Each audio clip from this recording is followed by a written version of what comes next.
If you are low or out of ink, follow these steps to refill the ink tanks. Open the ink tank lid and remove the plug on the tank you're refilling. Grab your refill bottle. Don't shake the bottle.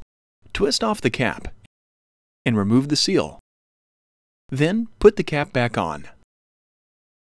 Flip the lid open and put the bottle on the spout, but don't squeeze it. Push down on the bottle and refill the tank. Make sure to watch the tank while you fill it. Do not exceed the ink fill line. Once it reaches the fill line, remove the bottle and replace the cap. Save any extra ink for next time. Replace the plug, then close the lid.